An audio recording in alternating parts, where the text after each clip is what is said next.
بڑی خوبصورت بات واصف علی رحمانی اس عنوان پر کہی ہے۔ واصف صاحب فرماتے ہیں خوشی کیا ہے اور غم کیا ہے۔ خوشی اور غم ان دونوں کا آپس کا تعلق ہے۔ خوشی کیا ہے اور غم کیا ہے۔ بڑے بڑے فلسفے ہیں، بڑی بڑی باتیں اس عنوان پر، لیکن واصف صاحب نے دو لفظی بات کی ہے۔ واصف صاحب فرماتے ہیں بندے کی مرضی اور رب کی مرضی میں فرق کا نام غم ہے۔ بندہ کہتا ہے ایسے ہو جائے، رب کہتا نہیں ایسے ہوگا۔ جیسے فرق پڑتا ہے بندہ غمگین ہو جاتا ہے۔ جب تک بندے کی مرضی جو ہوتی ہے رب اگر ویسے کر دے تو پھر بندہ خوش ہو جاتا ہے۔ بندے کی مرضی ہے کہ میرے ہاں اولاد نرینہ پیدا ہو، مجھے اللہ بیٹا عطا کرے۔ بیٹا پیدا ہوتا ہے، رب کی بھی یہی مرضی، بندے کی مرضی تو خوشی پیدا ہوگی۔ لیکن بندہ کہتا ہے کہ میرے ہاں بیٹا ہی پیدا ہو، لیکن اولاد نہیں ہوتی۔ بندہ چاہ رہا ہے، رب نہیں چاہ رہا، تو بندے کی مرضی اور ہے، رب کی مرضی اور۔ جب فرق آیا پھر غم پیدا ہو گیا۔ تو دکھ پیدا اس وقت ہوتا ہے جب بندہ اپنے آپ کو رب کی مرضی سے دور کرتا ہے، اور جب اپنے آپ کو کھینچ کے مالک کی رضا پہ لے آتا ہے پھر وہ غم میں بھی خوشیاں محسوس کرتا ہے۔ بادشاہ وقت کا گزر ہو رہا ہے۔ دریا کے کنارے ایک جو ہے وہ درویش بیٹھا ہے اور اپنی مستی میں مست بیٹھا تھا۔ تو بادشاہ کا گزر ہوا، شاہی بیڑا گزرا، تو فقیر اپنی مستی میں مست بیٹھا تھا، اس نے نظر اٹھا کر بھی نہ دیکھا۔ تو بادشاہوں کو چاہ تو ہوتا کہ جب ہم گزریں تو لوگ نظریں اٹھا اٹھا کے ہماری طرف دیکھیں۔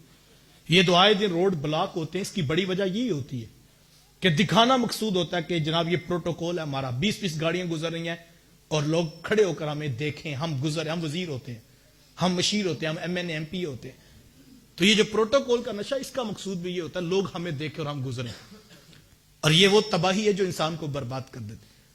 خیر جب بادشاہ کا گزر ہوا، فقیر اپنی مستی پہ بیٹھا تھا، تو بادشاہ کو حیرت ہوئی کہ اتنا بڑا شاہی بیڑا اس کے سامنے سے گزرا اور اس نے نظر اٹھا کے بھی نہیں دیکھا۔ تو خیر بادشاہ واپس پلٹا اور اس نے آ کر فقیر سے کہا کہ درویش سنا کیسی گزر رہی؟ تو اس نے کہا بادشاہ اللہ کا بڑا کرم ہے، بڑی خوبصورت گزر رہی۔ تو کہا پھر بھی بتا تو صحیح کیسی گزر رہی؟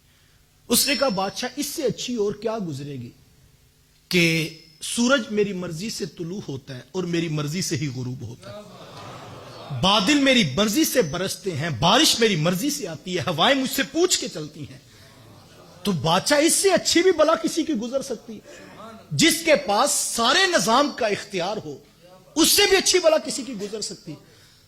تو بادشاہ نے کہا کہ تو ہوش میں تو ہے، تو کیا کہہ رہا؟ کہا میں ٹھیک کہہ رہا ہوں۔ بادشاہ نے کہا کہ پہننے کے لیے تیرے پاس لباس پورا کوئی نہیں، کھانے کے لیے لقمہ تجھے میسر نہیں، اور یہ ٹھٹھرتی ہوئی ریت کے اوپر تو بیٹھا ہے اور تو کہتا کہ سارا کچھ میری مرضی سے چل رہا۔ اس نے کہا بادشاہ میری مرضی سے چل رہا۔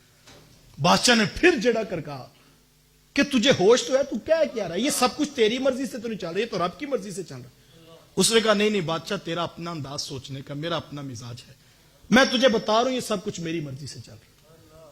جب بادشاہ ماننے کی طرف نہیں آتا اور پھر کہتا ہے کہ یہ تو جھوٹ بول رہا ہے، یہ سب کچھ تو رب کی مرضی سے چل رہا ہے، تو وہ درویش ہنسا اور کہنے لگا بادشاہ تو بڑا نادان ہے، میری مرضی بھی تو وہی ہے جو میرے رب کی مرضی ہے۔ وہ کہتا ہے کہ سورج مشرق سے طلوع ہوگا، میں کہتا ہوں جو منظور ہے مشرق سے طلوع ہوگا۔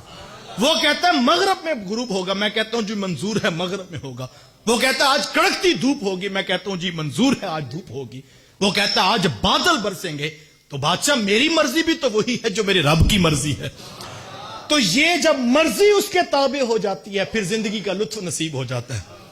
پھر بیٹیوں کے رشتے نہیں ہوتے، وہ پریشان ظاہر نظر آتا ہے لیکن اس کا دل مطمئن ہوتا ہے کہ مالک تو نے بیٹیاں دی ہیں، تو نے ان کے رشتے بھی لکھے ہوئے ہیں، اگر میری زندگی میں ہوگے میں کوشش کرتا رہوں گا، محنت کرتا رہوں گا، لیکن فیصلہ تو تیرا ہے مالک۔ اور یہ جب چیز نصیب ہو جاتی ہے پھر بندہ خوش ہو جاتا ہے، پھر بندہ مطمئن زندگی گزارتا ہے، پھر وہ دولت کو دیکھ کر دوڑنے لگاتا، وہ اپنے مقصود پہ راضی رہتا ہے، پھر وہ اپنے رب پہ راضی رہتا ہے، جس کو رب کی مرضی میں رہنے کا مزاج نصیب ہو جائے۔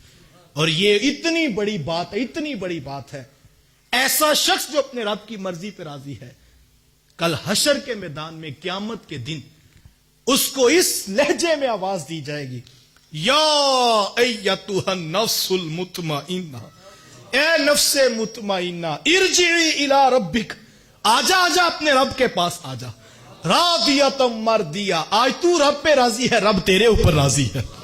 فادخلی فی عبادی وادخلی جنتی، پھر اس کو کہا جائے گا یہ جنت تیرے پاس ہے اور یہ بندے بھی تیرے ہیں، تو ان کے ساتھ شامل ہو جا۔ جس نے مطمئن زندگی گزار، رب کی رضا پہ جو راضی رہا۔